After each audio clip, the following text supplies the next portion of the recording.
Ini ada apa ya? Kayaknya kemarin Biden pada saat ada peluru nyasar itu ke Polandia dan katanya mereka rapat ya di Bali dan tiba-tiba dia belain ini confirm bukan Rusia.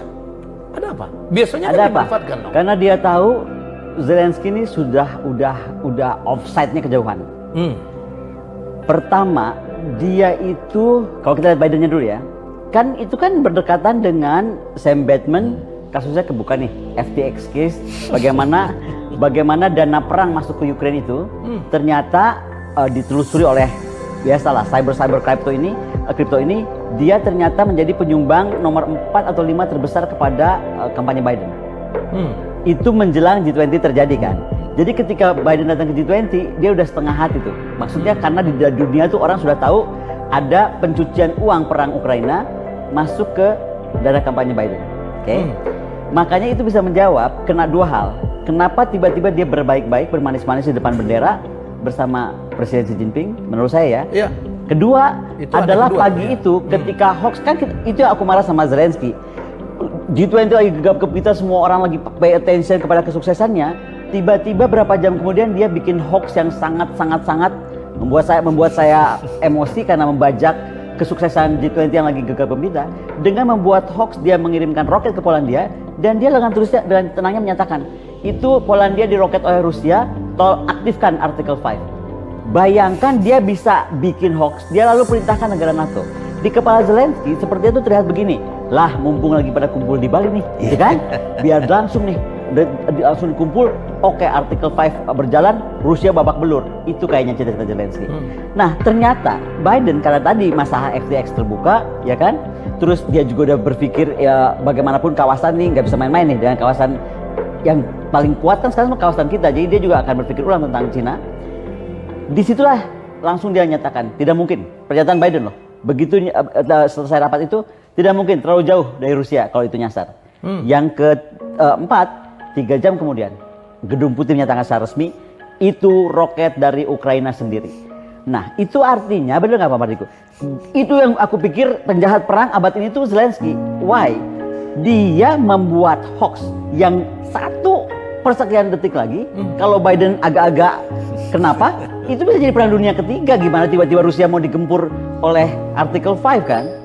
Jadi menurut saya sekarang itu justru kita tuh harus semua sadar ya. Dari ini kan kita bisa ambil kesimpulan, perang ini dipelihara oleh Zelensky.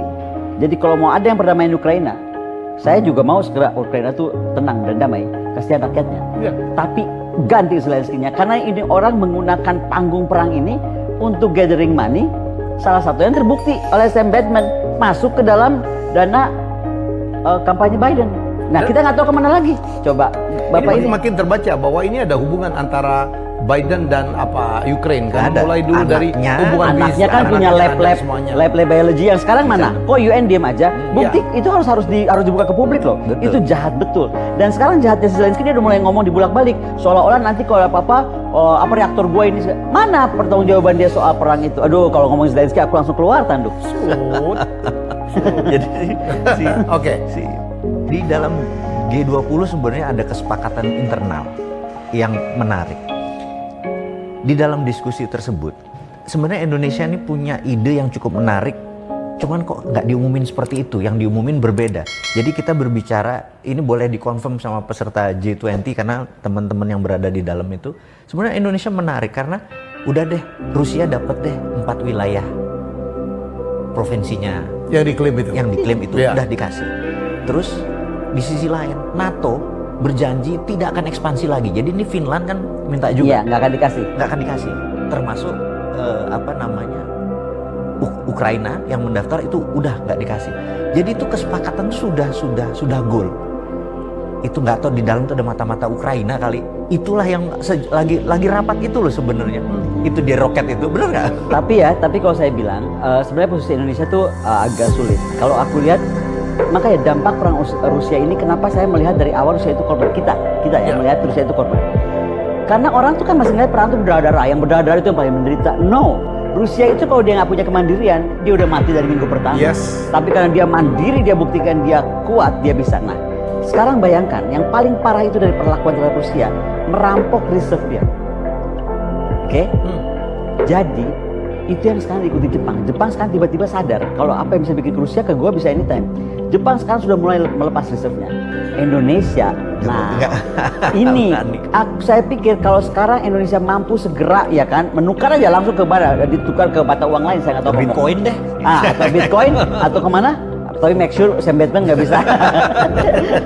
Itu kita akan pasti lebih pede untuk menyatakan sesuatu karena saya pikir mungkin itu kalau aku nggak lihat orang Ukraina nggak lah, dia cuma punya kemampuan jawab-jawab, gue punya mampu dia bisa intercept intelijen nggak, dia cuma Indonesia ini punya keraguan kalau dia terlalu keras saat itu, takutnya kita di macam-macam di reserve. Ya, tapi beberapa waktu kemudian Biden dan Amerika dan NATO juga mengetatkan belenggu ya terhadap Rusia sehingga nggak boleh ini lebih ketat. Ada apa sebenarnya? Saya pikir ingin udah mulai berbaik ya.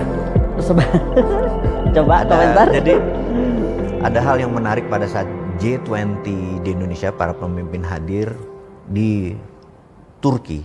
Ada 2 badan intelijen rapat di sana, badan intelijen Rusia dan badan intelijen Amerika, CIA rapat di sana.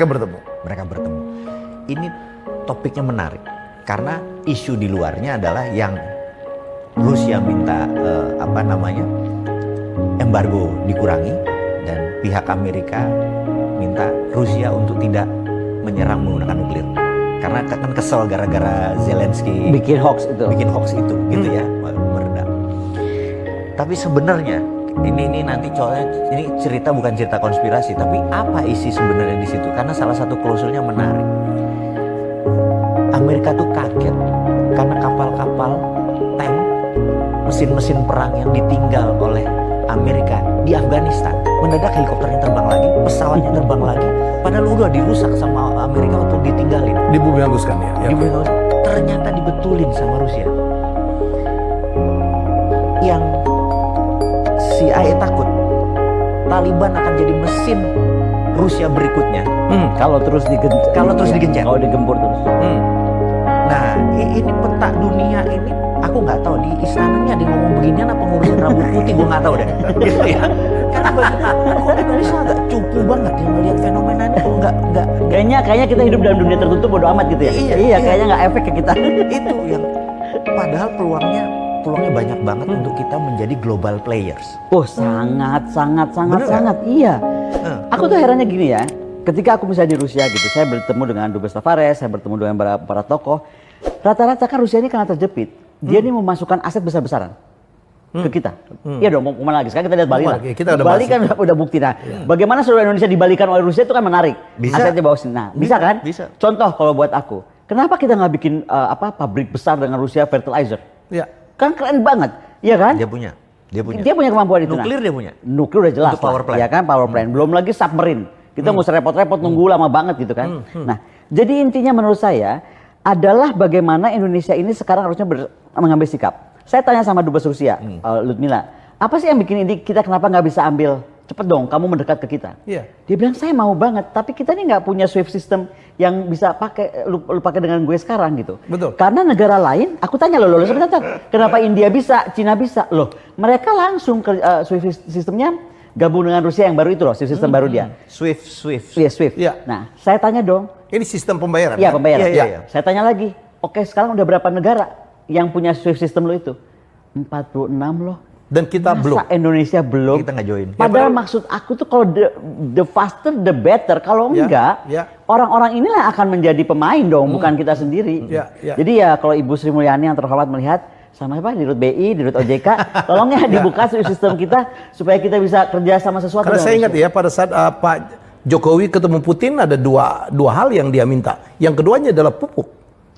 Iya, tapi dan saya nggak tahu apakah kita udah, dan Putin janji akan bantu.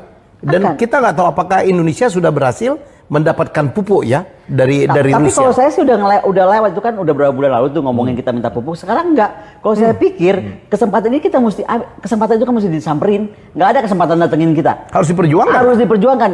Kalau perlu pupuknya kita bikin di sini. Kita punya semua kok. Aku ketemu dan Rusia terbuka sekali. Saya kan punya partner orang Rusia kita ketemu. Ketemu dan dia adalah mewakili instansi-instansi dagang dan pemerintahan Rusia. Sulitnya minta ampun. Ya tapi kunci paling utama yaitu karena kita sekarang pakai apa? Pakai cash.